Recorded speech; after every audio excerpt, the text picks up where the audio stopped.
মজলুম জাতীয় শিশু কিশোর সাংস্কৃতিক সংগঠন কলরবের সম্মানিত পরিচালক, মাদ্রাসাতুল আসআদ আল ইসলামিয়া ঢাকায়ের সম্মানিত প্রতিষ্ঠাতা পরিচালক আলহাজ হযরত মাওলানা মুফতি সাঈদ আহমদ সাহেব কামাত বারাকাতুহুল আলিয়া ইতিমধ্যে ওনার আসন অলঙ্কৃত করেছেন। আমরা হুজুরকে সবাই মিলে তাকবীরের মাধ্যমে বরণ করে দিব। সবাই মিলে লিল্লাহি তাকবীর। আর জোরে জবান খুলে আকাশ বাতাস প্রকম্পিত করে মুসলমানের আওয়াজকে উঁচু করে নারায়ে তাকবীর। মুফতি সাঈদ আহমদ সাহেব হুজুরের আগমন মাহফিল ইন্তেজামিয়া কমিটির পক্ষ থেকে, এলাকাবাসীর পক্ষ থেকে সবাই মিলে একসাথে আল্লাহর নামে স্লোগান দিব জবান খুলে লিল্লাহি তাকবীর। মোহতারাম হাজিরিন, মাইকের আওয়াজ যতদূর পর্যন্ত পৌঁছাচ্ছে আমি সবাইকে মাহফিল কমিটির পক্ষ থেকে উদাত্ত আহ্বান জানাবো, আপনারা রাস্তাঘাটে দোকানপাটে অযথা সময় নষ্ট না করে প্রত্যেকে এই মাহফিলের প্যান্ডেলে চলে আসুন। মেহমান সুদূর ঢাকা থেকে খুব কষ্ট করে সফর করে আপনাদের মাঝে এসেছেন। ইনশাআল্লাহ এখনই হযরত বয়ান পেশ করবেন, হযরত বয়ানও করবেন, ইনশাআল্লাহ জাগরণ সঙ্গীত শোনাবেন। কাজেই সময় নষ্ট না করে আপনারা প্রত্যেকে এই মাহফিলের প্যান্ডেলে চলে আসুন। আল্লাহ তাআলা প্রত্যেককে মাহফিলের প্যান্ডেলে এসে হযরতের বয়ান শোনার তৌফিক দান করে বলেন আমিন। সম্মানিত হাজিরিন, হযরত শাহ কুতুবউদ্দিন রহমাতুল্লাহ আলাইহি যুব কল্যাণ পরিষদের উদ্যোগে আয়োজিত 16তম তাফসীরুল কুরআন মাহফিলের আজকের সম্মানিত প্রধান অতিথি, প্রধান আকর্ষণ, আজকের মাহফিলের মধ্যমণি জাতীয় শিশু কিশোর সাংস্কৃতিক সংগঠন কলরবের সম্মানিত পরিচালক, মাদ্রাসাতুল আসআদ আল ইসলামিয়া ঢাকায়ের সম্মানিত প্রতিষ্ঠাতা পরিচালক জনাব আলহাজ হযরত মাওলানা মুফতি সাঈদ আহমদ সাহেব এখনই বয়ান পেশ করবেন। আমি হযরতকে ওনার সুললিত কণ্ঠে কোরআন ও হাদিসের আলোকে অত্যন্ত মূল্যবান তাকরীর পেশ করার জন্য মাহফিল ইন্তেজামিয়া কমিটির পক্ষ থেকে সবিনয় অনুরোধ করছি।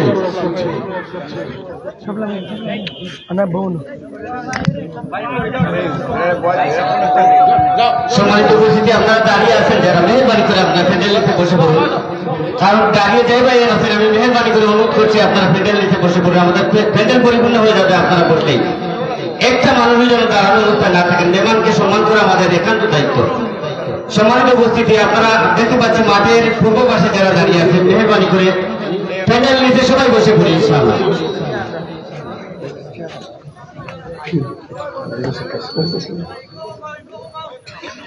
السلام عليكم ورحمة الله وبركاته.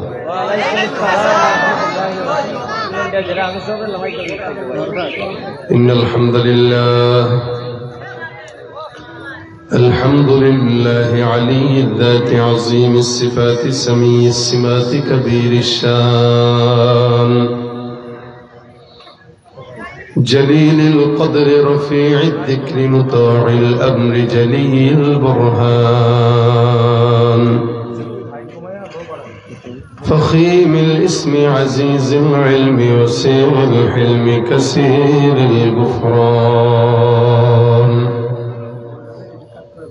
ونشهد أن لا إله إلا الله وحده لا شريك له ونشهد أن سيدنا وسندنا وحبيبنا ومولانا محمدا عبده ورسوله صلى الله عليه وعلى آله وأصحابه وبارك وسلم تسليما كثيرا كثيرا الذي أرسله الله تعالى بالحق بشيرا ونذيرا وداعيا إلى الله بإذنه وسراجا منيرا أما أما بعد فأعوذ بالله من الشيطان الرجيم بسم الله الرحمن الرحيم ومن الناس من يقول آمنا بالله وباليوم الآخر وما هم بمؤمنين وقال النبي صلى الله عليه وسلم آية المنافق ثلاث إذا حدث كذب وإذا وعد أخلف وإذا اؤتمن خان أو كما قال عليه الصلاة والسلام وقال تعالى إن الله وملائكته يصلون على النبي يا أيها الذين آمنوا صلوا عليه وسلموا تسليما زبان كل شكر درشي بري اللهم صل على محمد وعلى آل محمد كما صليت على إبراهيم وعلى آل إبراهيم إنك حميد مجيد اللهم بارك على محمد وعلى آل محمد كما باركت على إبراهيم وعلى آل إبراهيم إنك حميد مجيد الحمد لله নজর শাহ কুতুবউদ্দিন রহমতুল্লাহ আলাইহি যুব কল্যাণ পরিষদ উদ্যোগে আয়োজিত আজকের বার্ষিক ইসলামী তাফসীরুল কুরআন মাহফিলের দিনপ্রিয় ইসলাম প্রিয় ভাইরা, আল্লাহ পাকের দরবারে লাখো কোটি শুকর ও সুজুদ যে রব্বে কারীম এই দ্বীনি মজমায় আমাদেরকে একত্রিত হয়ে বসার তৌফিক দান করেছেন। কালিমাতুশ শুকর আদায় করে সকলে জবান খুলে বলি আলহামদুলিল্লাহ। আরো একবার বলেন আলহামদুলিল্লাহ। মনে করার অবস্থা বলেন, যতক্ষণ আমরা থাকবো আল্লাহ পাক রব্বুল আলামিনের দেওয়া জবান দিয়ে আল্লাহ পাকের ধ্বনি উঁচু করে আওয়াজ দিয়ে থাকবো ইনশাআল্লাহ। আল্লাহ পাক যেন আমাদেরকে আজকের এই মজমাকে কবুল করে বলেন আমিন। আমাদের পরিচয়, আমরা মুসলমান। কি আমাদের পরিচয়? আমরা মুসলমান, আমরা ঈমানদার, আমরা মুমিন। এই ঈমানদার মুসলমান হিসেবে আল্লাহ পাক রব্বুল আলামিন আমাদেরকে পাঠিয়েছেন। কোনদিন আল্লাহ পাকের কাছে আমাদের বলতে হয় নাই যে আল্লাহ আপনি আমাদেরকে মুমিন বানান, আপনি আমাদেরকে মুসলমান হিসেবে আনেন এবং আল্লাহর নবী সাল্লাল্লাহু আলাইহি সাল্লামের উম্মত বানান। যেই নবীর উম্মত হওয়ার জন্য আল্লাহ পাক রব্বুল আলামিনের কাছে আমাদের কোনোদিন দরখাস্তও করা লাগে নাই, কিন্তু আলহামদুলিল্লাহ কোন প্রকার দরখাস্ত ছাড়া আল্লাহ পাক আমাদেরকে আখিরি নবীর উম্মত হিসেবে পাঠিয়েছেন। এর চেয়ে গর্বের, এর চেয়ে গৌরবের আর কোনো বিষয় আমাদের জন্য হতে পারে না। আমরা সবাই রাসূলের উম্মত, এক আল্লাহ পাকের গোলাম। উম্মত হিসেবে, গোলাম হিসেবে প্রত্যেকটা মানুষের উচিত গোলামি যদি করতেই হয়, কার গোলামি করবে? জবানটা খুলে বলেন, কার গোলামি করবে? আল্লাহ পাকের গোলামি ছাড়া কোনো বান্দা কোনো বান্দার গোলামি করতে পারে? তাগুতের গোলামি করতে পারে? বাতিলের গোলামি করতে পারে? যতদিন হায়াতে আল্লাহ পাক রাখবেন ততদিন আল্লাহ পাকের গোলামি করবো ইনশাআল্লাহ। এর জন্য যদি ইন্তেকাল করা লাগে, শাহাদাত বরণ করা লাগে, রক্ত দেওয়া লাগে, জীবন দেওয়া লাগে, সেটা দিতে আমরা তৈয়ার আছি ইনশাআল্লাহ। আমাদের বাংলাদেশের মানুষ ইসলাম প্রিয়, দ্বীন প্রিয়, কোরআন প্রিয়, সুন্নাত প্রিয়। এটা আমাদের রক্তের সঙ্গে মেশা আছে। আমাদের গায়ের রক্ত যতদিন পর্যন্ত থাকবে ইনশাআল্লাহ ঈমানদার হিসেবে প্রত্যেকটা মানুষের কাজ আল্লাহ পাকের গোলামি করে যাব। আল্লাহ পাক যেন তৌফিক দান করে বলেন আমিন। গোলামি হবে কার? জবানটা খুলে, গোলামি হবে কার? মুসলমান সবাই আমরা আমাদেরকে দাবি করি, আমরা মুমিন দাবি করি, কিন্তু আমাদের ভিতরে ঈমানের যথেষ্ট ঘাটতি আছে। কারণ এই 2025 সালে ফিতনা বেশি না কম? অনেক অনেক বেশি। ডানে ফিতনা, বামে ফিতনা, সামনে ফিতনা, পিছনে ফিতনা। রাসূল সাল্লাল্লাহু আলাইহি ওয়াসাল্লাম বলেন শেষ জামানায় এমন একটা সময় আসবে আগুনের ফুলকি যেরকম হাতে রাখা কষ্ট, ঠিক ইমানদারের ইমানটা তার দিলের ভিতরে রাখা তার চেয়ে বেশি কষ্টের হবে। সেই সময়টা চলে আসছে, এমন একটি মুহূর্ত, এমন একটি সময়। রাসূল হাদিসে এটাও বলেছিলেন, শেষ জামানায় বান্দা সকালবেলা থাকবে ইমানদার, বিকেলবেলা থাকবে কাফের। সকালবেলা মুমিন, বিকেলবেলা কাফের। বিকেলবেলা মুমিন তো সকালবেলা কাফের। কেন? বলে ফিতনা চতুর্দিক থেকে আসবে। 10,000, 5,000, 15,000, 20,000 টাকার বিনিময়ে ইমানকে বিক্রি করবে। আছে কিনা? আমাদের দেশে গত 15-16 বছর পর্যন্ত আমাদের মানুষেরা, দেশের মানুষেরা নেতাদের কাছে ইমানকে টাকার বিনিময়ে বিক্রি করেছে। এখনো অনেকে আছে ইমান বিক্রি করার জন্য আবার শুরু করেছে চেষ্টা। মনে রাখবেন, টাকা দিয়ে কোনোদিন ইমানদারের ইমান খরিদ করা যায় না। কথা কয় না? টাকা দিয়া গরু ছাগল খরিদ করা যায়, টাকা দিয়া বাজার থেকে বাজার সদাই কিনা যায়, টাকা দিয়া মুসলমানের ইমান খরিদ করা যায়। এটা আল্লাহ পাক রব্বুল আলামিন অনেক বড় দৌলত দিয়েছেন। কিন্তু যত মানুষ নিজেকে মুমিন দাবি করে, আল্লাহ পাক বলেন এরা সবাই মুমিন না, এরা সবাই ইমানদার না। কিছু কিছু মানুষ ইমানদার নিজেকে দাবি করে কিন্তু হতে পারে না। কি? আল্লাহ পাক বলেন, ওয়ামিনান নাসি মান ইয়াকুলু আমান্না বিল্লাহ ওয়া বিল ইয়াউমিল আখির ওয়া মা হুম বিমুমিনিন। মানুষের ভিতরে একদল থাকবে যারা নিজেরা নিজেদেরকে মুমিন দাবি করলেও আমি আল্লাহ বলতেছি এরা মুমিন না। বলবে যে হ্যাঁ আমি 80 রাকাত 70 রাকাত পর্যন্ত তাহাজ্জুদ পড়ছি। এই 70-80 রাকাত তাহাজ্জুদের গল্প শোনাবে, আবার ওদিক দিয়ে ইসলামের উপরে আঘাতও দেবে। কথা কয় না? যারা গল্প শোনায় যে আমি ইমানদার, আমি তাহাজ্জুদ পড়ি, আমি দান সদকা করি, মসজিদ বানাই, মাদ্রাসা বানাই, কিন্তু গোপনে গোপনে ঘুষের টাকা, সুদের টাকা দিয়ে ব্যবসা দাঁড় করায়, জনগণের টাকা চুরি করে, সরকারি রিলিফের মাল চুরি করে, আমাদের দেশের সম্পদকে চুরি করে দেশের বাইরে পাচার যারা করে, এরা আর যাই হোক মুমিনের খাতায় তাদের নাম থাকতে পারে না। এরা মুমিন না ভণ্ড? বলেন জোরে, মুমিন না ভণ্ড? তুমি রমজান এলে রাখো না রোজা, দিনকে করো আঘাত, পয়সা কড়ির নেই তো অভাব, দাও না তো যাকাত। তুমি রমজান এলে রাখো না রোজা, দিনকে করো আঘাত, পয়সা কড়ির নেই তো অভাব, দাও না তো যাকাত। তুমি ইমানদারির বড়াই করো, নেই তোমার ইমান, তুমি ইমানদারির বড়াই করো, নেই তোমার ইমান। তুমি কেমন মুসলমান, তুমি কেমন মুসলমান, তুমি কেমন মুসলমান?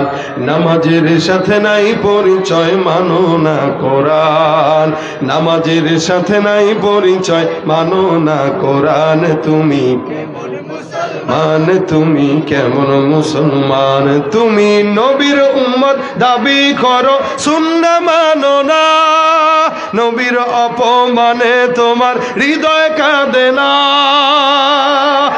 নবীর উম্মত দাবি করো, সুন্নাহ মানো না, নবীর অপমানে তোমার হৃদয় কাঁদে না।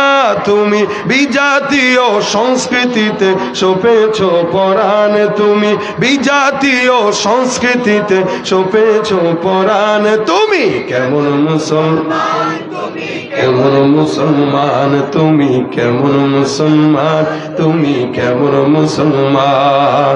নামাজের সাথে নাই পরিচয়, মানো না কোরআন, নামাজের সাথে নাই পরিচয়, মানো না কোরআন। তুমি কেমন মুসলমান, তুমি কেমন মুসলমান? ঠিক কিনা? মুসলমান নাম আর কাম এক নাকি? একটা হলো নামের, আরেকটা হলো কামের। আমরা কি নামের হব না কামের হব? জোরে বলেন, কিসের হব?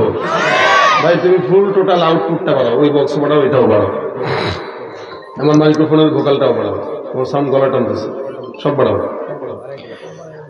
ভাইরা আমার, দেখেন আল্লাহ পাক রব্বুল আলামিন ইমানের যে দৌলত দিয়েছেন, এই ইমানের দৌলত গুনাহের কারণে কখনো কমে কখনো বাড়ে। রাসূল বলেন, আল ঈমান হুয়া কাওলুন ওয়া ফি'লুন ইয়াজিদু ওয়া ইয়ানকুসু। এটা এমন একটা জিনিস বান্দা তার জবান দিয়ে স্বীকার করার মাধ্যমে ঈমানকে তার দিলে ঢুকায়, আর আমলের মাধ্যমে সে পরিপূর্ণ মুমিন হতে পারে। তবে গুনাহের কারণে কখনো কখনো ঈমানের নূর বাড়ে, কখনো কখনো কমে। যখন কোনো বান্দা গুনাহ করে তো ঈমানের নূরটা কমে যায়, যখন বান্দা আমল করে তো ঈমানের নূর বেড়ে যায়। ঘুষ খাইলে ঈমান বাড়ে না কমে? এজন্য আমাদের দেশের কিছু 2 নম্বর ঘুষখোর আছে, এরা ঘুষ খাওয়ার সময় কয় ভাই টাকা গুনে নেওয়া সুন্নাত গুনে খান। তার মানে ঘুষের টাকাটাও সে সুন্নত মতোভাবে খাইতে চেষ্টা করে। ঘুষের টাকা যদি বিসমিল্লাহ বলেও কেউ খায় জায়েজ হবে? কথা কয় না, জায়েজ হবে? হারাম যদি কেউ বিসমিল্লাহ বলে খায় জায়েজ হবে? হারামের দিকে কেউ বিসমিল্লাহ বলে তাকাইলে জায়েজ হবে? সুদের টাকা বিসমিল্লাহ বলে নিলে জায়েজ হবে? যদি বলেন হারামটাকে নাম পাল্টায় দিয়ে খাইলে জায়েজ, পেট খারাপ হইলে যেটা বেরো এটারে ডাইল মনে করে খায়েন তো জায়েজ হয়ে যাবে। কথা কয় না। এজন্য বাটপারি দুনিয়াতে চলে, আল্লাহর সাথে চলে চলে। আমাদের দেশের ইমানদার, আমরা এরকমই ইমানদার। আমরা ইমানদার আছি না নাই আমাদের এগুলার ভিতরে কোনো চিন্তা নেই। অথচ হযরত ওমর রাদিয়াল্লাহু তাআলা আনহু এত বড় একজন সাহাবী, যেই সাহাবী যার ব্যাপারে রাসূল করিম সাল্লাল্লাহু আলাইহি সাল্লাম বলেন আমার পরে যদি কোনো নবী আল্লাহ পাক দুনিয়াতে পাঠাইতেন তো ওমর হইতো আমার পরের নবী। সুবহানাল্লাহ কয় না? ওমরের বেলায় আল্লাহর নবী বলেন লাউ কানা বা'দি নাবিয়্যুন লাকানা উমর ইবনে আল খাত্তাব, আমার পরে যদি কোন নবী আল্লাহ পাক জমিনে প্রেরণ করতেন সে কে হইতো? কাদিয়ানি। কথা কয় না? কাদিয়ানি ওমর। রাসূল সাল্লাল্লাহু আলাইহি ওয়াসাল্লাম হযরত ওমরের ব্যাপারে এত বড় ফজিলতপূর্ণ হাদিস বর্ণনা করেছেন। সেই ওমর রাদিয়াল্লাহু তাআলা টেনশন করেন যে আদৌ কি আমার নাম মুনাফিকের খাতায় নাকি ঈমানদারের খাতায়। যার কারণে হযরতে হুযায়ফা ইবনুল ইয়ামান রাদিয়াল্লাহু তাআলা আনহু, যার কাছে পয়গম্বর আরবি সাল্লাল্লাহু আলাইহি ওয়াসাল্লাম মুনাফিক আর ঈমানদারের লিস্ট দিয়েছেন, কে মুনাফিক কে ঈমানদার এটা দুনিয়ার কোনো মানুষ না জানলেও হযরত হুযায়ফা রাদিয়াল্লাহু তাআলা আনহু জানতেন। হযরত হুযায়ফা উনি জানতেন মদিনার জমিনের মধ্যে কে কে মুনাফিক, মক্কায় মুনাফিক কে। সমস্ত মুনাফিকের খাতা হযরত হুযায়ফা রাদিয়াল্লাহু তাআলা আনহুর কাছে ছিল। আমিরুল মুমিনিন ওমর রাদিয়াল্লাহু তাআলা আনহু একদিন হুযায়ফার কাছে যায় ডাক দিয়া বলেন, হুযায়ফা বলো তো আমি ওমরের নামটা কি ঈমানদারের খাতায় নাকি মুনাফিকের খাতায়? এমন বড় একজন সাহাবী, যে সাহাবীটা হযরত হুযায়ফাকে ডাক দিয়া কয় বলো আমার নামটা মুমিনের খাতায় নাকি ঈমানদারের খাতায় নাকি মুনাফিকের খাতায়? আমি কি ঈমানদার হতে পারলাম নাকি আমার নামটা এখনো পর্যন্ত মুনাফিকের খাতায় আছে? হে হুযায়ফা তুমি আমাকে বলো। হুযায়ফা রাদিয়াল্লাহু তাআলা আনহু আমিরুল মুমিনিন, কার নাম মুনাফিকের খাতায় আছে আর কার নাম ঈমানদারের খাতায় আছে এই ব্যাপারটা রাসূল করিম সাল্লাল্লাহু আলাইহি ওয়াসাল্লাম আমাকে বলতে নিষেধ করেছেন। আপনি কি ঈমানদার নাকি মুনাফিক এটা আমি বলতে পারবো না, এটা আমার মাওলা ভালো করে জানে। আমিরুল মুমিনিন আমির হওয়ার পরও কিন্তু চাইলেই পারতেন তাকে একটু জোর জবরদস্তি করে কিছু শোনার জন্য, কিন্তু করেন নাই কেন? কারণ আমার পয়গম্বরের নিষেধ। আল্লাহর নবী বলছেন খবরদার দুনিয়ার জমিনে কারো এই সমস্ত জিনিসগুলো প্রচার করা যাবে না, এটা তোমার কাছেই থাকবে। যার কারণে হযরত ওমর রাদিয়াল্লাহু তাআলা আনহু কিচ্ছু বলেন না। ওমর রাদিয়াল্লাহু তাআলা আনহু টেনশন আছেন যে আদৌ কি আমি মুমিন হইলাম নাকি মুনাফিক হইলাম এটা আমার জানার দরকার, কিন্তু আমি জানতে পারবো না কারণ রাসূল নিষেধ করে দিয়েছেন। তবে এই জিনিসটা যদি জানার প্রয়োজন হয় হিকমতের মাধ্যমে তার সঙ্গে আমার জানতে হবে। ওমরের মতো একজন সাহাবী যার ব্যাপারে নবুয়তের ঘোষণা আসছে, ওই ওমর যদি টেনশন থাকে আমি মুনাফিক নাকি ঈমানদার, অথচ আমার বাংলাদেশের একজন কুলাঙ্গার আছে আব্দুল লতিফ সিদ্দিকী, সে নিজে কয় আমি জিন্দেগিতে কোনোদিন গুনাহ করি নাই, যার কারণে আল্লাহর কাছে ইস্তেগফার করি না। নাউযুবিল্লাহ। কত বড় শয়তান, কত বড় বেঈমান হইলে এই কথা বলতে পারে? শয়তানও তো তার কাছে হার মানে। শয়তানও কয় আল্লাহ আমার মতো শয়তান আমি তো দেখি নাই, ধরো আমার চেয়ে বড় শয়তান দেখছি আব্দুল লতিফ সিদ্দিকী, যে নাকি নিজে কয় আমার কোনো গুনাহ নাই, যার কারণে আল্লাহর কাছে ইস্তেগফার করি না। অথচ হযরত ওমর ফারুক রাদিয়াল্লাহু তাআলা আনহু কয় আল্লাহ আমার নামটা মুমিনের খাতায় নাকি মুনাফিকের খাতায় এটা আমার জানা দরকার। যখন নাকি হুযায়ফা রাদিয়াল্লাহু তাআলা আনহু বলেন না, তখন আমিরুল মুমিনিন চলে যায়। আমিরুল মুমিনিন বাসায় যা ঘুমায়। একদিন, 2 দিন, 3 দিন যায়। গভীর রাত, হযরত ওমরের চোখে ঘুম নাই। আমিরুল মুমিনিন টেনশন করে, আল্লাহ পাক রব্বুল আলামিনের ইমানদার বান্দা আমি নিজেকে দাবি করি, আমার নামটা কি মুমিনের খাতায় নাকি মুনাফিকের খাতায় এটা আমি জানি না। হুযায়ফাকে জিজ্ঞাসা করলাম, হুযায়ফা বলেও নাই। যার কারণে গভীর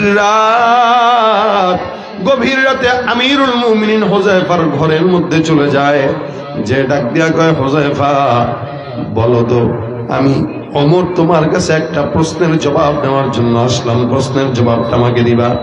হযরত হুযায়ফা রাদিয়াল্লাহু তাআলা ডাক দিয়া কয়, হে আমির, আপনি আমাকে বললেই তো আমি আপনার দরবারে যেতাম, আপনাকে আমার কাছে আসা লাগতো না। ওমর রাদিয়াল্লাহু তাআলা ডাক দিয়া কয়, হে হুযায়ফা, আমি তোমাকে জিজ্ঞাসা করতেছি, বলো আমার ইন্তেকাল যদি হয়, হুযায়ফা তুমি আমাকে কথা দাও, আমি ওমরের জানাজার নামাজটা তুমি হুযায়ফা সুন্দর করে পড়বা কিনা। আমিরুল মুমিনিনের প্রশ্নের জবাবে হযরত হুযায়ফা রাদিয়াল্লাহু তাআলা ডাক দিয়া কয়, হে ওমর, আপনার মতো একজন সাহাবী, যার ব্যাপারে নবী করিম সাল্লাল্লাহু আলাইহি ওয়াসাল্লাম তো ফজিলতপূর্ণ হাদিস বর্ণনা করেছেন, শুধু তাই নয়, আপনাকে শয়তান পর্যন্ত দেখলেও ভয় পাইত। সুবহানাল্লাহ। শয়তান ওমরকে দেখলে ভয় পায়। সেই ওমর বলতেছে, আমার লাশের জানাজা তুমি হুযায়ফা পড়বা কিনা। হুযায়ফা ডাক দিয়া বলেন, হে আমিরুল মুমিনিন, আপনি টেনশন মুক্ত থাকেন, আপনার লাশের জানাজা আল্লাহ পাক যদি আমি হুযায়ফাকে জীবিত রাখে, আমি সামনের কাতারে দাঁড়ায় পড়ব। যখন নাকি হুযায়ফা বললেন, আপনার লাশের জানাজা আমি পড়ব, আমিরুল মুমিনিন ডাক দিয়া কয়, হুযায়ফা তুমি যেহেতু আমার লাশের জানাজা পড়বা, আলহামদুলিল্লাহ, আমার আর কোনো টেনশনের কারণ নাই। হুযায়ফা ডাক দিয়া বলে, জানাজার সঙ্গে টেনশনের সম্পর্ক কি? আমিরুল মুমিনিন ডাক দিয়া বলে, হে হুযায়ফা, জানাজার সঙ্গে তোমার আল্লাহর টেনশনে আমার টেনশনের সঙ্গে সম্পর্ক এটা। আমি সেদিন তোমার কাছে জিজ্ঞাসা করলাম, আমার নামটা কি মুমিনের খাতায় নাকি মুনাফিকের খাতায়, তুমি হুযায়ফা আমাকে বলো নাই। হে হুযায়ফা, আমি জানি মুনাফিকের লিস্টটা তোমার কাছে আছে, এবং যত মদিনার সকল মুনাফিক, এই মুনাফিকের জানাজা সবাই পড়লেও তুমি যেহেতু জানো কে কে মুনাফিক, যার কারণে তুমি হুযায়ফা কোন মুনাফিকের জানাজার নামাজ পড়ো না। যেহেতু তোমার কাছে আমি জিজ্ঞাসা করলাম আমার জানাজা পড়বা কিনা, তুমি স্বীকার করলাম আমার জানাজা পড়বা, তার মানে আমার বোঝা হয়ে গেল, যেহেতু হুযায়ফা যার কাছে মুনাফিকের লিস্ট থাকে, ওই হুযায়ফা যদি আমার জানাজার নামাজ পড়ে, তার মানে আমি ওমরের নামটা মুনাফিকের খাতায় নয়, ইমানদারের খাতায়। আমিরুল মুমিনিন সুন্দর করে জিনিসটা জানলেন। আল্লাহ নবীর সাহাবী আমিরুল মুমিনিন বলে, আমি এতদিন ভয় পাইতাম যে হয়তো যদি আল্লাহর জান্নাতে যাওয়া লাগে আমি ওমরে যাব, জাহান্নামে যাওয়া লাগে যদি আমি ওমরেই যাব, কারণ আমার টেনশন হইতে আমি মুনাফিকও হইতে পারি, মুমিনও হইতে পারি। কিন্তু আজকে আমার স্পষ্ট হয়ে গেছে, আলহামদুলিল্লাহ, আমি ওমরের নামটা আল্লাহর রহমতে মুমিনের খাতায় আছে। এ ভাইরা আমার, একজন সাহাবী এত উঁচু মাকামের, যাকে ইসলামের দ্বিতীয় খলিফা বলা হয়, যাকে দেখলে শয়তানও ভয় পাইতো, যার ব্যাপারে নবুয়তের সুসংবাদ আসছে, যদি নবীর পরে নবী আসতো ওমর নবী হইতো, এমন একজন আমিরুল মুমিনিন যে নাকি নিজে ইমানদার আর মুনাফিক হওয়ার টেনশন রাখতো। সেখানে আপনি আমি কতটুকু মুমিন হইলাম, এটা আমাদের প্রশ্নের মধ্যে জবাব দিয়ে রাখলাম, প্রশ্ন করে রাখলাম। ইস্তাফসি নাফসাক, কেউ যদি তার অন্তরকে প্রশ্ন করে সে জবাব পেয়ে যাবে। এ মুসলমান নবীর উম্মত, আমার আল্লাহ পাক রব্বুল আলামিন কয়, মানুষের ভিতরে এমন কিছু বান্দা থাকবে যারা নিজেরা নিজেদেরকে মুমিন দাবি করবে, কিন্তু এরা মুমিন না। ওমিনান নাসি মান ইয়াকুলু আমান্না বিল্লাহ, মানুষের মধ্যে এমন একদল থাকবে যারা নিজেরা নিজেদেরকে বলবে আমরা মুমিন, আমরা আল্লাহর প্রতি ঈমান আনলাম, আমরা আল্লাহর নবীর উপরে ঈমান আনলাম। এদিক দিয়ে ইমানদারের কথা বলবে, ওদিক দিয়ে টেবিলের নিচ দিয়ে ঘুষও খাবে। এদিক দিয়ে ইমানদারের কথা বলবে, ওদিক দিয়ে তাগুতের গোলামি করবে। এদিক দিয়ে ইমানদারের কথা বলবে, জনগণের টাকা চুরি করে সিঙ্গাপুরে বাড়ি করবে। এদিক দিয়ে ইমানদারের কথা বলবে, এদিক দিয়ে জনগণের রিলিফের মাল চুরি করে নিজের পকেটের মধ্যে ঢুকাবে। আমার আল্লাহ কয়, এগুলা ইমানদার দাবি করতে পারে, লেকিন ইমানদার নয়, এরা হলো ভণ্ড, এরা হলো মুনাফিক, বেঈমান। এই জন্য মুসলমান নবীর উম্মত মুমিন দাবি করলেই মুমিন না। আপনারা বাজার থেকে ফল খরিদ করতে যান, দেখবেন ফল যখন মানুষ কিনে দুইটা জিনিস দেখে। আম যখন মানুষ খরিদ করে দুইটা জিনিস দেখে, এক নাম্বার আমের ঘ্রাণ, দুই নাম্বার আমের কালার। যদি কোনো আমের ঘ্রাণ ভালো থাকে আর কালার ভালো থাকে, বুঝতে হবে আমটা পাকা সুস্বাদু।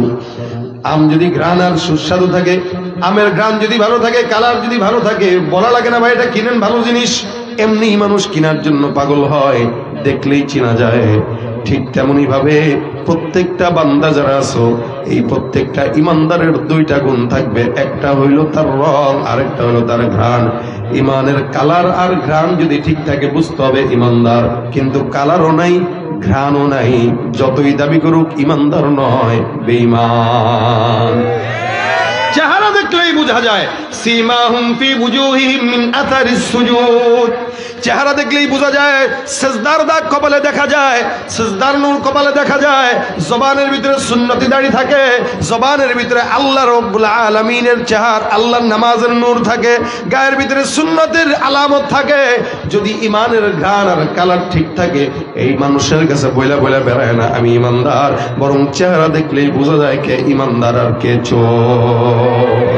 দেখবেন ঘুষখোরের চেহারা দেখলেই বোঝা যায় এটা ঘুষখোর। কালো হয়েছে চেহারা, কালো হয়ে যায় চেহারা, ওর চেহারা দেখলেই বোঝা যায় এটা ঘুষ খাইতে খাইতে চেহারার নূর নষ্ট করে দিছে। সুদের টাকা নিয়ে নিয়ে পেট করে ফুটবল বানায় দিছে। আবার কেন এটা সুদ না, এটা মুনাফা। কিফা যৌতুক নেয়, বউরে পিড়ায় হুন্ডা নেয়, আবার কয়টা হাদিয়া শ্বশুর বাড়ির থেকে আসছে।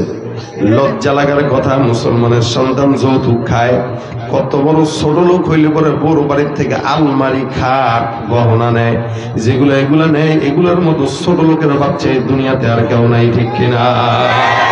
ওরা হলো দেশের লাগি মহামারীর মতন, ফাইলে কলম ঠেকাইয়া চালায় তারা নির্যাতন।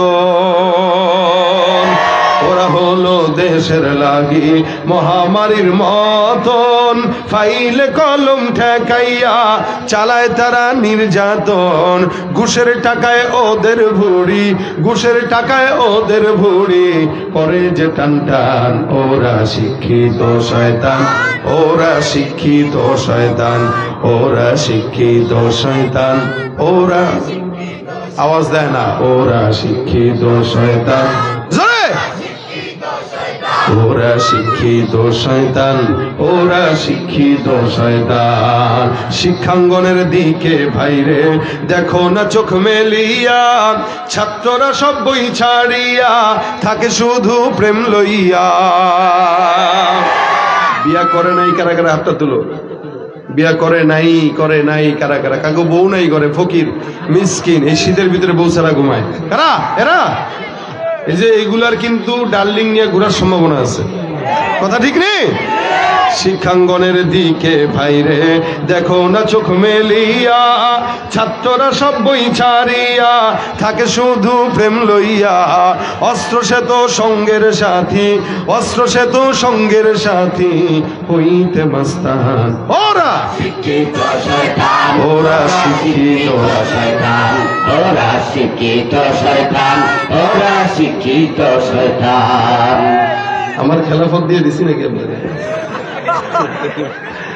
12 জন দাঁড়ায় আছেন, আপনি একটু ভিতরে বসেন। দাঁড়ানো ভাইয়েরা একটু ভিতরে আসেন, ভাই বসেন, ভিতরে ঢুকেন। দাঁড়ায় থাকেন না, ভিতরে ঢুকেন। হ্যাঁ, সবাই ভিতরে আসেন। এদের বসার সুযোগ দেন না, বসার সুযোগ দেন। যেখানে যাই ভেজালেতে ভরে গেছে দেশটায়, ব্যবসায়ীরাও রাতারাতি কালো টাকায় হাত রাঙায়। ভেজাল থেকে বাঁচতে হলে, ভেজাল থেকে বাঁচতে হলে খোলা রাখো কান। ওরা শিক্ষিত শয়তান, ওরা শিক্ষিত শয়তান, ওরা শিক্ষিত শয়তান, ওরা শিক্ষিত শয়তান। আছে না নাই? ভাইরা আমার, মুসলমান দাবি করলেই হওয়া যায়, কথা কয় না হওয়া যায়? আলামত চেহারার ভিতরে রাসূলের সুন্নতের আলামত নাই, ইমানের আলামত নাই, ইমানের নূরও নাই। চেহারা ঘুষ খাইতে খাইতে কালো বানায় নিছে, সুদের টাকা নিতে নিতে চেহারা কুৎসিত বানায় নিছে, সে মুসলমান দাবি করে। আমার নবী বলেন মুনাফিকের আলামত 3টা। এক নাম্বার, যখন নাকি কথা বলে তখন মিথ্যা কথা বলে। আমাদের বাংলাদেশের সবচাইতে বড় মিথ্যাবাদী দেশের সমাজ সেবকরা। 100টার মধ্যে 90টারই দেখবেন ভোট পাওয়ার আগে মানুষকে মিথ্যা মিথ্যা ওয়াদা দেয়। ভোট দিয়েন দিমুনে দেয়, ঠিকই বাস দেয়, কথা বলে না। মনে করছেন ভাইরা আমার, বাংলাদেশের শান্তি একদলকে উঠায় আর একদলকে বসাইলে হবে না। যতদিন পর্যন্ত খেলাফত না আসবে, ইসলামী শরিয়া ভিত্তিক আইন না আসবে, আল্লাহর কসম শান্তি এই দেশে আশা করা যায় না। যারা আসবে যারা যাবে সবাই একই পাখির দুই ডানা, ঠিক না? এ মুসলমান, আল্লাহ পাক রব্বুল আলামিন এই দেশে মুসলমানের সংখ্যা বেশি দিচ্ছেন না কম দিচ্ছেন? এরপরেও অধিকাংশ মুসলমান থাকার পরেও এখনো পর্যন্ত চোর চুরি করার পরে হাত কাটা হবে এই আইন নাই, আসেনি? যদি এই আইন দেশে থাকতো তাহলে এই দেশ থেকে যতগুলা পালায় গেছে বিদেশে, একটাও হাত নিয়ে পালায় যেতে পারতো না। হাত থাকতো লুলা হয়ে যাইত, পাও থাকতো না, হাতও থাকতো না, বসে থাক হুইল চেয়ারে, কথা ঠিক কিনা? যদি আইন থাকতো, চোর যদি চুরি করে, নারী হোক পুরুষ হোক, চোরের কি কাটবে? হাত কাটবে। যদি বাংলার জমিনে ইসলামের আইন থাকতো, একটাও হাত থাকতো না, ভিক্ষা করে খাওয়া লাগতো। কিন্তু এরপর আমাদের দেশের ছোট ছোট পকেট মারদেরকে দেখলেই পিডান দেয় মানুষ। ছোট্ট টাকা চুরি করছে, মোবাইল চুরি করছে, জুতা চুরি করছে, পাইলে থুতনা ফাটায় দেয় মারতে মারতে। আর বড় বড় চোর গুলারে দেখলে সালাম দেয় 14 বার, আসসালামু আলাইকুম, আসসালামু আলাইকুম, আসসালামু আলাইকুম। চুরি করে, কুকুর চুরি করে, টুকুর চুরি করে, টাকা চুরি করে।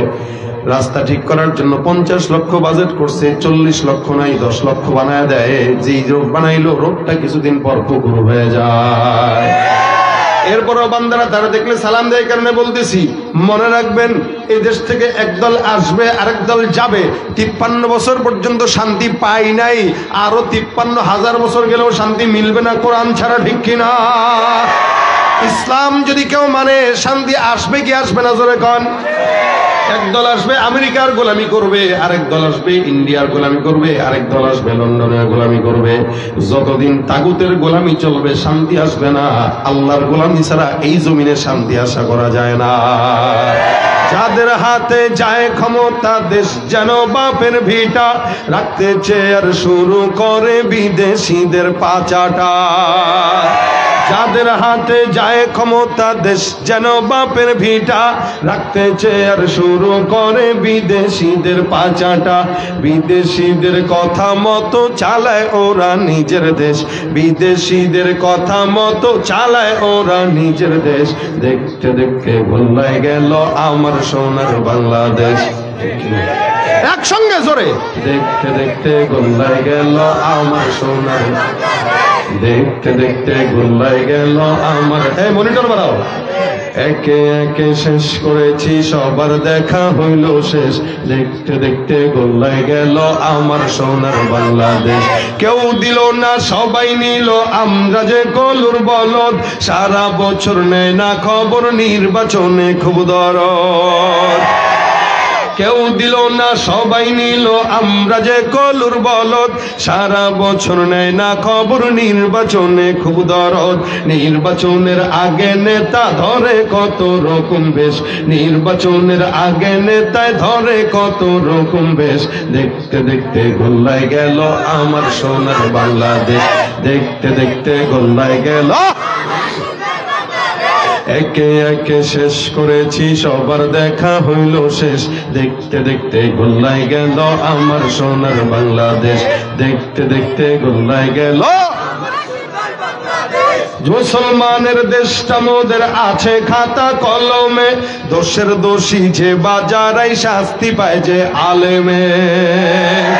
মুসলমানের দেশটা মোদের আছে খাতা কলমে, দোষের দোষী যে বাজারাই শাস্তি পাবে আলেমে। ওরা ইসলাম বেচেই ক্ষমতাটা পাকা পোক্ত করে বেশ, ইসলাম বেচেই ক্ষমতাটা পাকা পোক্ত করে বেশ। দেখতে দেখতে গোল্লায় গেল আমার সোনার বাংলাদেশ, দেখতে দেখতে গোল্লায় গেল আমার সোনার। কথা ঠিক না? ঠিক রাগ করতেছেন কেউ? রাগ করতেছেন কেউ? রাগ করলেও কি না করলেও কি, হকের পক্ষে আমিও আছি, আপনারাও থাকবেন। কতদিন বলেন না? কতদিন হায়াত আছে? যতদিন, ঠিক কিনা বলেন? মরণ তো একদিন হবেই। কুকুরও মরে, গরুও মরে, ছাগলেও মরে, রাস্তার ফকিরও মরে, ইমানদারও মরে। ইমানদার মরে তো মরার মতো মরে, বাঁচে তো বাঁচার মতো মরে। মানুষের গোলামি করে ইমানদার বাঁচতে পারে না। মরা যদি লাগে, বাদশার সামনে সত্য কথা বলে মরবো, জালিমের সামনে হক কথা বলে মরবো, ঠিক কিনা জোরে কন? যেইভাবে আব্দুল্লাহ ইবনে হুযাফা মারা গেছে, আব্দুল্লাহ ইবনে হুযাফা শাহাদাত বরণ করলো, অসংখ্য সাহাবা ইকরামরা শাহাদাত বরণ করলো। এই সমস্ত সাহাবা ইকরাম ঈমানের পথে চলার জন্য নিজের জানটা পর্যন্ত কুরবান করে দিয়েছে, এরপরও উন্নতি শিকার হয় নাই। সাহাবা ইকরামরা দ্বীনের জন্য জীবন দিয়েছে, এরপরও তারা উন্নতি স্বীকার করে নাই। এই মুসলমান আমরাও এই জিন্দেগিতে বাঁচতেছি, উন্নতি স্বীকার করব না, কারণ আমাদের গায়ে সাহাবা ইকরামদের রক্তের সম্পর্ক আছে না নাই? আল্লাহওয়ালা বুজুর্গদের মাধ্যমে আমাদের পর্যন্ত, সাহাবীদের থেকে এই পর্যন্ত রক্ত, তাদের রক্তের প্রবাহমান রক্ত আমাদের দেহ আছে। শাহজালালের রক্ত আমাদের দেহ আছে, শাহপরানের রক্ত আমাদের দেহ আছে। কিয়ামত পর্যন্ত মুসলমানের গায়ের ভিতরে ওই সাহাবা ইকরামদের রক্ত সিলসিলায় ভাবে এই পর্যন্ত থাকবে এবং আসবে। যতদিন পর্যন্ত সাহাবা ইকরামদের রক্ত, আল্লাহওয়ালাদের রক্ত আমাদের গায়ে প্রবাহমান থাকবে, আল্লাহর কসম কোন দালিল, কোন বাতিল, কোন তাগুতের গোলামি আমরা করব না ইনশাআল্লাহ। ভাইরা আমার,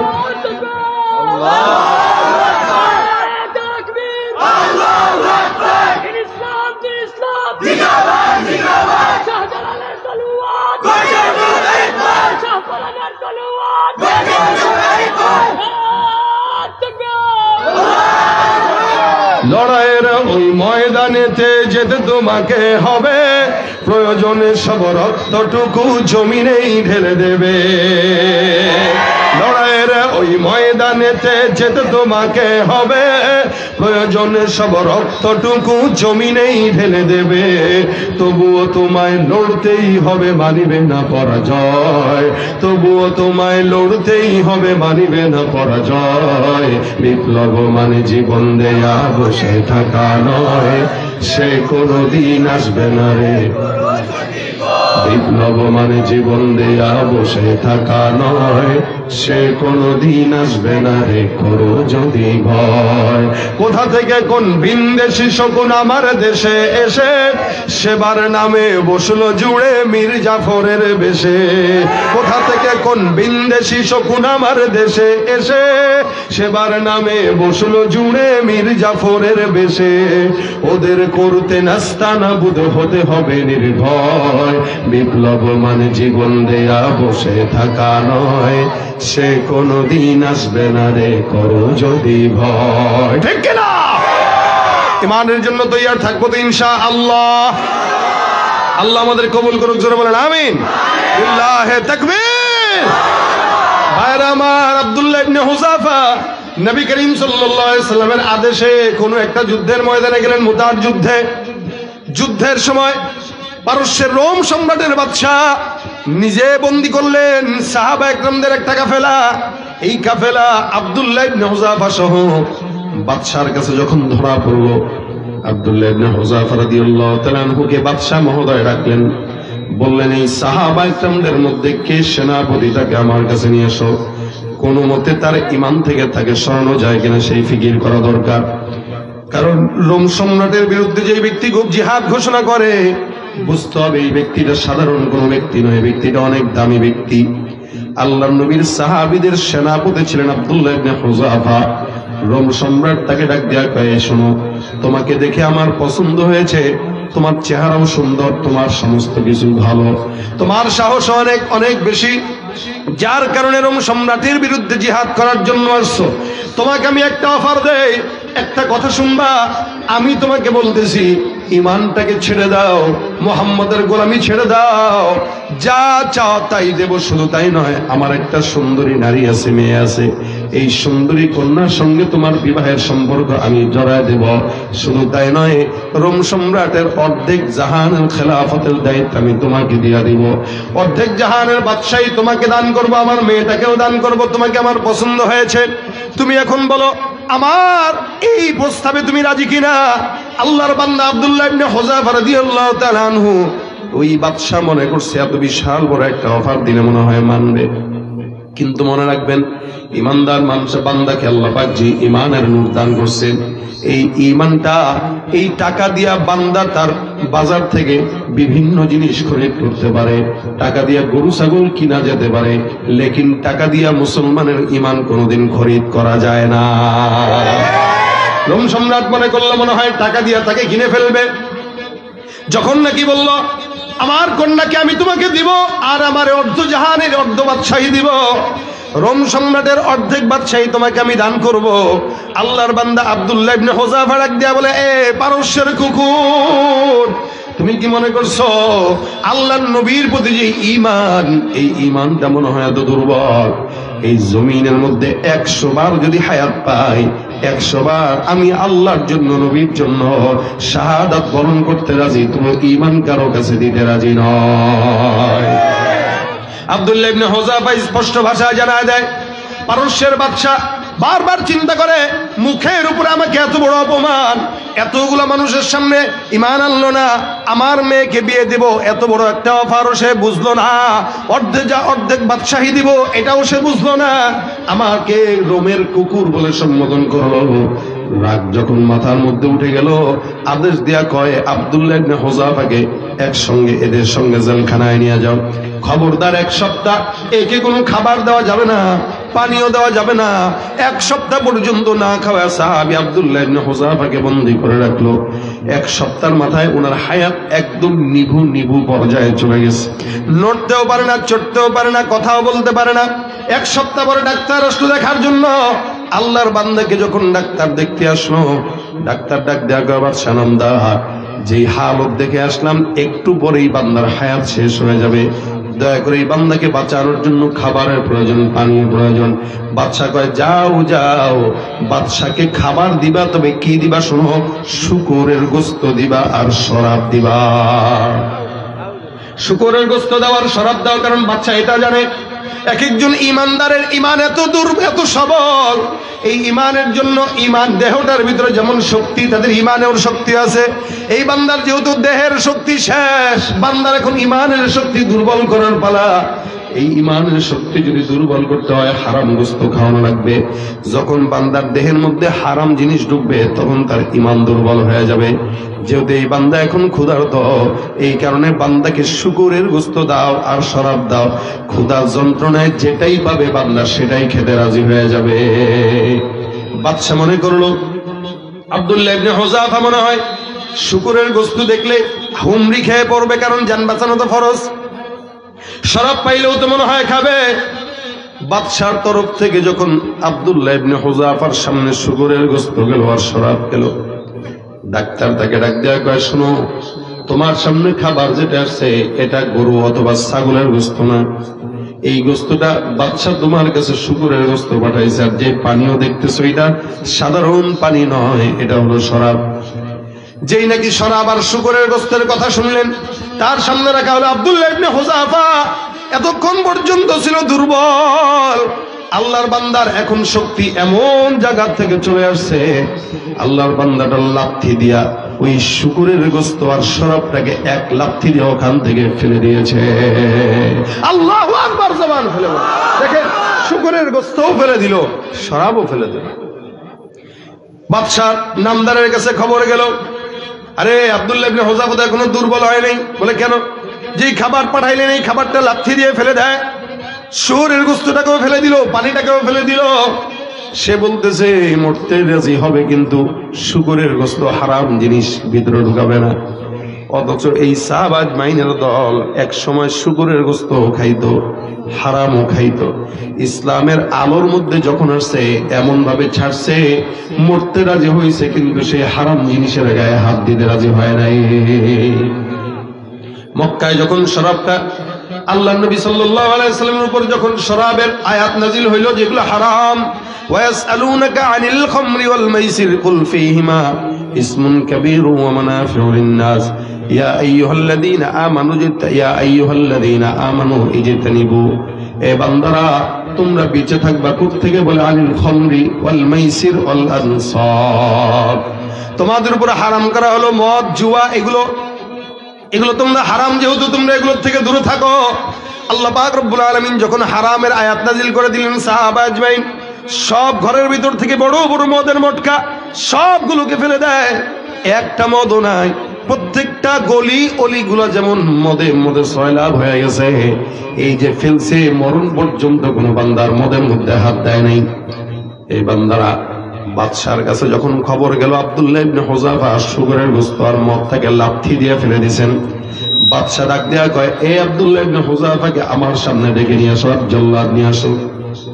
এরে ভালোভাবে বললে শুনবে না, সুতরাং একটা কাজ করো, এর সামনে গরম তেল ফুটাও আর মুসলমানের কিছু দুই একজনকে নিয়ে আসা গরম তেলের ভিতরে ছেড়ে দাও, এদেরকে হত্যা করা ছাড়া আমার কাছে আর দ্বিতীয় কোনো রাস্তা নাই। আব্দুল্লাহ ইবনে হুযাফার সামনে দুইজনকে হত্যা করলো গরম তেলের মধ্যে ফুটায়া।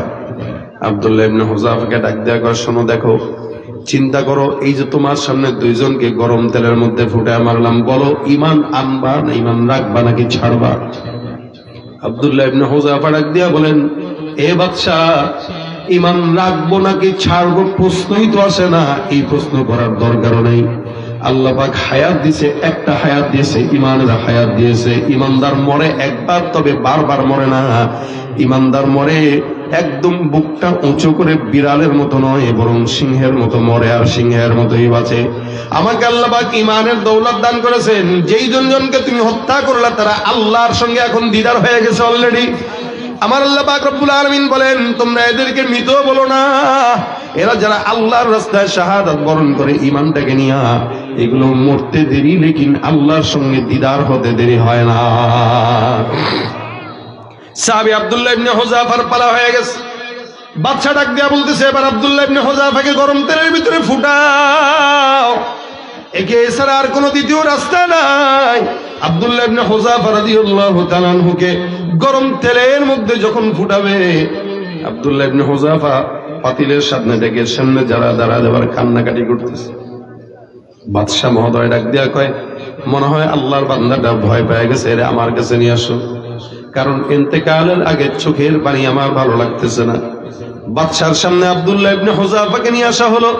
বাদশা ডাক দেয়া বলতেছে, আব্দুল্লাহ, তোমার চোখের পানি বলতেছে তোমার সন্তানের জন্য মায়া লাগতেছে, বিবির জন্য মায়া লাগতেছে, কারণ এই দুনিয়ার মায়া ত্যাগ করে যাওয়া ইচ্ছাকৃতভাবে অনেক কঠিন। আমার মনে হয় তুমি মরার ভয়ে, মৃত্যুর ভয়ে কান্নাকাটি করতেছো। কান্নার কোনো দরকার নাই, তুমি বলো হায়াত যদি চাও আমি তোমাকে হায়াত দিতে পারি। আব্দুল্লাহ ইবনে হুযাফার সঙ্গে সঙ্গে ডাক দেয়া, হে রোমের কুকুর, শুনে রাখো, যে হায়াত আমার মাওলা আমাকে যেই ঈমানটা দিয়েছেন, এই ঈমানটা আমার কাছে এত দামি, তুমি আমার চামড়া পুড়াইতে পারবা, লেকিন ঈমানটাকে পুড়াইতে পারবা না। আমি এই সময় দাঁড়ায় দাঁড়ায় কান্না করতেছি এই কারণে, আল্লাহ পাক রব্বুল আলামিনের ইন্তেকাল করবো আল্লাহর জন্য, দ্বীনের জন্য, ঈমানের জন্য, এটা আমার জন্য কত গৌরবের। হায় হায়, আমার দিলের মধ্যে এমন শান্তি লাগতেছে, এই শান্তির কথা চিন্তা করে আমার চোখে অশ্রু আসতেছে, খুশির অশ্রু। এ মুসলমান, আল্লাহ পাক যদি আমাকে একটা নয় 1 লক্ষটা হায়াত দিত, আমি আল্লাহর রাস্তায় 1 লক্ষটা জিন্দেগি আল্লাহর জন্য, ঈমানের জন্য কুরবান করতাম। সুবহানাল্লাহ। ভাইরা আমার, দেখেন এটা সাহাবা আজমাইনদের ঈমান। সাহাবারা ঈমানের জন্য জীবন পর্যন্ত দিয়েছেন, কোনদিন তাগুতের সামনে মাথা নত করে নাই। আর আমাদের মানুষরা নেতার জন্য জীবন দিতে পারে, কিন্তু আল্লাহর জন্য তারা জীবন দিতে রাজি হয় না। নেতার পিছনে একটা কাপ চা খাওয়ার জন্য দৌড়ায়, 100 টাকার নোট বান্ডিলের জন্য দৌড়ায়, কিন্তু আল্লাহর জন্য, ইসলামের জন্য, খেলাফতের জন্য, সুন্নতের জন্য তারা দৌড়াইতে পারে না। তার মানে বোঝা গেল এরা ইমানদার দাবি করতে পারে কিন্তু হতে পারে না।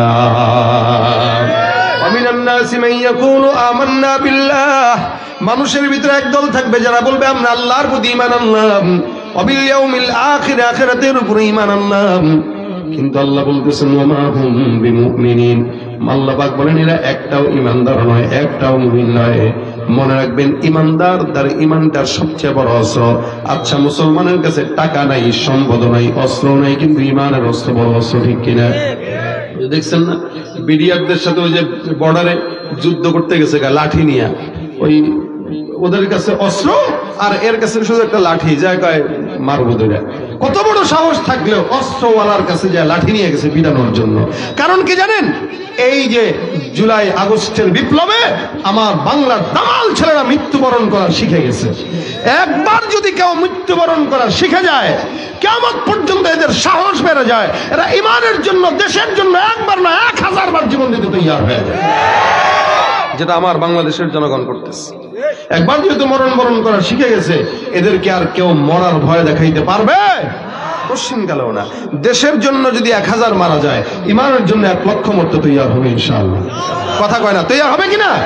আচ্ছা বলেন, আপনারা এখানে যারা আছেন, অনেকে আছে 5 ওয়াক্ত নামাজ পড়তে পারে না, অনেকে আছে রোজাও রাখতে পারে না, অনেকে আছে ঠিক মতো ইবাদত বন্দেগী করে না, গাঁজাও খায়, ইয়াবাও খায়, নেশাও করে, কিন্তু তার সামনে সে যদি সুস্থ থাকে, তার সামনে যদি কেউ আমার আল্লাহর একটা গালি দেয়, সে বসে থাকবে?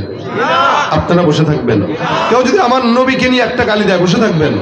আমার তো দিল বলে যে জিব্বা দিয়া গালি দিব, ওই জিব্বা দেহের ভিতরে আর থাকবে না, মুখের ভিতরে আর থাকবে না। যে হাত দিয়া, যে জিব্বা দিয়া, যে চক্ষু দিয়া, যে পাও দিয়া, যে অঙ্গ দিয়া ইসলামের বিরোধিতা করবে, ওই অঙ্গ তার দেহে আর মুসলমান রাখবে না ইনশাআল্লাহ। এটা আমাদের ঈমান, এটা আমাদের কি ঈমান। ঈমানদার টাকা নাই, সম্পদ নাই, অস্ত্র নাই, পাওয়ার নাই, কিন্তু ঈমানের অস্ত্র যেটা সবচেয়ে বড় অস্ত্র, এটা যদি থাকে, দুনিয়ার কোনো কামান বিমান ঈমানদারের ঈমানের অস্ত্রের সঙ্গে পারার ক্ষমতা নেই। এটা সবচেয়ে বড় অস্ত্র। এই জন্য রাসূল করিম সাল্লাল্লাহু আলাইহি ওয়াসাল্লাম বলেন, ঈমান যেহেতু গুনাহের কারণে দুর্বল হয়, এটাকে মাঝে মাঝে নবায়ন করবা। জাদ্দিদু ঈমানাকুম, তোমরা তোমাদের ঈমানটাকে মাঝে মাঝে নবায়ন করো। যদি বান্দা ঈমানটাকে নবায়ন করে নেয়, আল্লাহ পাক বান্দাকে মরণ পর্যন্ত ঈমানের হালতে রাখবেন। ঈমান নবায়ন করার জন্য সূরাত মুফাসসিরিন ইকরাম বলে দিয়েছে, 5 ওয়াক্ত আযান দেওয়া হয়। আযানের জবাব যদি কেউ 5 ওয়াক্ত বা 5 বার দৈনন্দিন দেয়, ওই বান্দার ঈমানটাকে নবায়ন করা হয়ে যাবে। এই জন্য মাঝে মাঝে যখন বসে থাকবেন বলবেন, আশহাদু আল্লা ইলাহা ইল্লাল্লাহ ওয়া আশহাদু আন্না মুহাম্মাদুর রাসূলুল্লাহ। আমরা গুনাহের মাধ্যমে, গুনাহের কারণে, শিরিকের কারণে, কুফরির কারণে নিজের অজান্তেই মাঝে মাঝে ঈমান থেকে দূরে সরে যাই। কিন্তু কখনো যদি আশহাদু আল্লা ইলাহা ইল্লাল্লাহ, লা ইলাহা ইল্লাল্লাহ ওয়াহদাহু লা শারীকা লাহু, লাহুল মুলকু ওয়া লাহুল হামদু ওয়া হুয়া আলা কুল্লি শাইইন কাদির, এই সমস্ত শব্দ উচ্চারণের মাধ্যমে ঈমান নবায়ন হয়ে যায়। ঈমান নবায়ন করার কথা আল্লাহ পাক বলেন, এবং আল্লাহ পাক নিজেও বলেন, ইয়া আইয়ুহাল্লাযীনা আমানু আমিনু, হে মুমিনের দল, তোমরা ঈমানদার হও। ঈমানদারকে আবার মুমিন হওয়ার কথা কেন বললেন? অনেক সময় আমরা মানুষদেরকে বলি না, এই মানুষ হইছে রে, মানুষ হইছে, মানুষ আর হইলি না, বলি কিনা, মানুষ আর হইলি না বেটা, মানুষ হ, মানুষ। তার মানে ও দেখতে মানুষের মতো, কিন্তু কাম করে সব হায়াওয়ানের মতো। ও দেখতে মানুষের মতো, কাম করে জানোয়ারের মতো। যার কারণে বলতেছে, বেটা মানুষ হইস, কিন্তু অমানুষ থাকিস না। ঠিক আল্লাহ পাক বলেন, ইয়া আইয়ুহাল্লাযীনা আমানু আমিনু, এই ঈমানদার, তুই দেখতে ঈমানদারের মতো, দাবি করস ঈমানদার, কিন্তু ঈমানদার হইলি না, ঈমানদার হইস। এই ঈমানদার হওয়ার জন্য কি করা? প্রত্যেক দিন কমাস কম 5 বার আযানের জবাব দেন, ঈমানদার হয়ে যাবে। ওটা যদি মনে না থাকে, দোকানে বসে রয়েছেন, মাঠে বসে কাজ করতেছেন, রাজনীতি করতেছেন, রিকশা উঠতেছেন, যা কিছু করতেছেন, যা কিছু করেন না কেন, এইভাবে করবেন, আশহাদু আল্লা ইলাহা ইল্লাল্লাহ। দোকানে বসে রয়েছেন, জবান দিয়া গীবত না করে, শিকায়াত না করে, লা ইলাহা ইল্লাল্লাহ মুহাম্মাদুর রাসূলুল্লাহ কি পড়তে রাজি আছেন? যখন সময় হয় রিকশা চালাইতেছেন, লা ইলাহা ইল্লাল্লাহ মুহাম্মাদুর রাসূলুল্লাহ।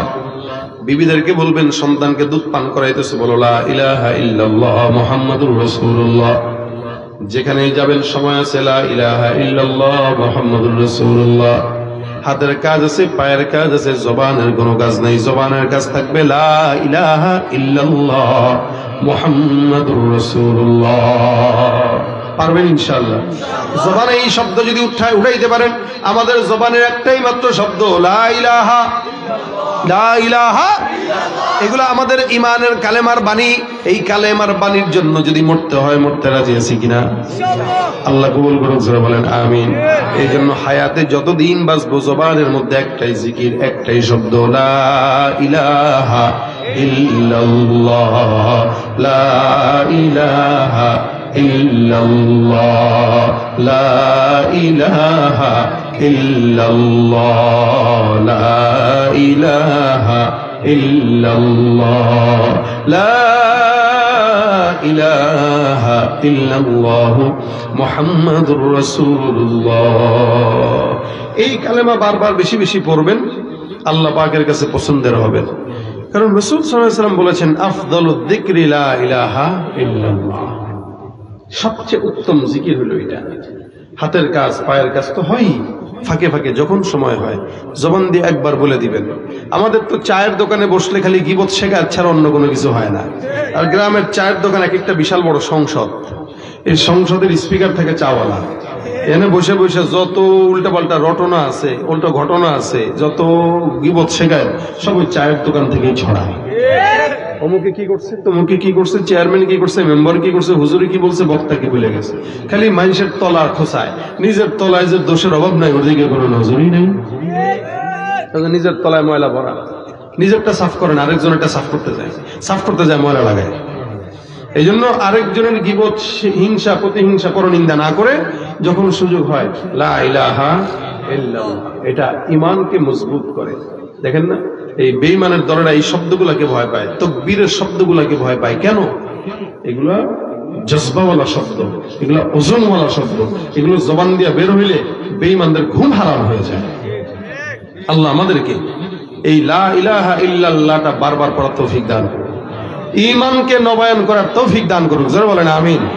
এই জন্য যতদিন হায়াতে আছি মুমিন হয়ে থাকবো ইনশাআল্লাহ। এই যে সামনের সময় আসতেছে, বহুত খারাপ সময়, আবার নির্বাচন আসবে, আমরা নির্বাচনকে কেন্দ্র করে আবার ঈমান নষ্ট করব। এর পিছনে ওর পিছনে দৌড়াদৌড়ি করতে করতে করতে করতে আমাদের হালত দুর্বল হয়ে যায়। আমরা আল্লাহর গোলামি বাদ দিয়া মানুষের গোলামি শুরু করি। ভাই লাভ নাই। 15 বছর যাদের গোলামি করছেন এরা আপনাদেরকে না নিয়েই ভেঙে গেছে, নিয়ে ভাগে নাই, বলেও নাই, নেয়ও নাই, চলে গেছে। আবার সময় মতো আসবে, আইসা আবার আমাদেরকে বলদ বানাবে, ঠিক না? এই একদল যাবে, একদল আসবে, আমরা বোকা বোকাই থেকে যাব। এই কারণে বোকা থাকতে চাই না। গোলামি যদি করতে হয় আল্লাহর গোলামি করব, মরতে যদি হয় মালিকের গোলামি করে মরব। এরপরও বাতিলের পা চাটা গোলাম হতে রাজি। আল্লাহ আমাদের ঈমানকে কুওয়াত দান করুক, বলেন আমিন। আল্লাহ আমাদেরকে জজবাওয়ালা মুসলমান বানায় দেখ, জোরে বলেন আমিন। একসঙ্গে আওয়াজ দিয়া লিল্লাহে তাকবীর, নারে তাকবীর। নাস্তিকতা নিপাত যাক, দিন ইসলাম জিন্দাবাদ। নাস্তিকতা নিপাত যাক, দিন ইসলাম জিন্দাবাদ। কোটি প্রাণে একই আওয়াজ, খোদাদ্রোহী ছাড় পাবে না, এই বাংলায় ঠাই হবে না, মুসলমানরা জেগেছে আজ। জোর কদমে সামনে চলো, বজ্র কণ্ঠে আওয়াজ তুলো, সবাই মিলে একই তালে দাও না স্লোগান, নারায়ে তাকবীর, নারায়ে তাকবীর, দিন ইসলাম, দিন ইসলাম জিন্দাবাদ, জিন্দাবাদ। আল কোরআনের আলো মুসলমানের এই দেশেতে নাস্তিকদের ঠাঁই নাই, নাস্তিকদের পক্ষে যারা তাদের কোনো রক্ষা নাই। এই দেশেতে থাকতে হলে কোরআন মানতে হবে, কোরআন না মানলে তারা বিতাড়িত হবে। জোর কদমে সামনে চলো, বজ্র কণ্ঠে আওয়াজ তুলো, সবাই মিলে একই তালে দাও না স্লোগান, নারায়ে তাকবীর, নারায়ে তাকবীর। মুসলমান ইসলামেরই জন্য দেশের হয়েছে জন্ম, ইসলামের বিরুদ্ধে গেলে দেশ হবে ভিন্ন। ইসলামেরই জন্য দেশের হয়েছে জন্ম, ইসলামের বিরুদ্ধে গেলে দেশ হবে ভিন্ন। ইসলামের বিরুদ্ধে যারা নিয়েছ অবস্থান, এই বাংলায় ঠাই হবে না, যাও হিন্দুস্তান। জোর কদমে সামনে চলো, বজ্র কণ্ঠে আওয়াজ তুলো, সবাই মিলে একই তালে দাও না স্লোগান, নারায়ে তাকবীর। আল কোরআনের আলো ঘরে ঘরে জালো লিল্লাহে তাকবীর ইসলামের শত্রুরা নবীজির শত্রুরা লিল্লাহে তাকবীর এই তাকবীর নিয়ে আল্লাহ পাক মরার তৌফিক দান করুন এই ঈমান নিয়ে কবরে যাওয়ার তৌফিক দান করুন আজকের এই সমস্ত যুবক কল্যাণ পরিষদ যারা আয়োজন করেছে আল্লাহ পাক প্রত্যেকের আয়োজনকে কবুল করুক আল্লাহ পাক তাদের এই আয়োজনটাকে নাজাতের উসিলা বানায় দেখ আজকে এখান থেকে একজন যদি যায় যারা এই কালেমার জবানের জিকিরটা জবানে উঠাবে ইনশাআল্লাহ মাহফিল কামিয়াব বেশি কিছু দরকার হয় না আল্লাহ পাক প্রত্যেককে কামিয়াবি দান করুক আমা তৌফিক ইল্লা বিল্লাহ অনেকে আছেন গজলের বই চান আমাদেরকে মেসেজ করেন যে আপনাদের গজলের বইগুলো নিয়েছেন আমরা গাইতে চাই কিন্তু আমরা পারি না তাদের জন্য এটা ইনশাআল্লাহ আছে গাড়ি থেকে নিতে পারবেন আল্লাহ পাক ইসলামের বিপ্লবের বিজয় দান করুক আগামীর বাংলাদেশ ইসলামের বাংলাদেশ হিসেবে কবুল করুক জোরে বলেন আমিন ইনকিলাব জিন্দাবাদ আল্লাহ পাক রব্বুল আলামিন আমাদের যুবকদেরকে ইসলামের জন্য কবুল করুক আমা তৌফিক ইল্লা বিল্লাহ আসসালামু আলাইকুম ওয়া রাহমাতুল্লাহি ওয়া বারাকাতুহু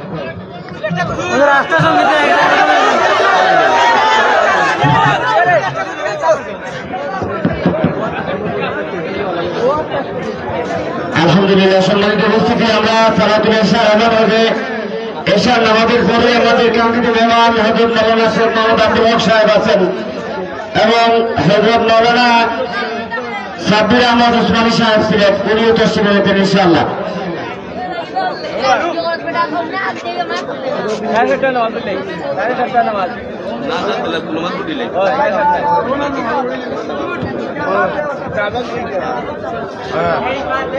আল্লাহু আকবার আল্লাহু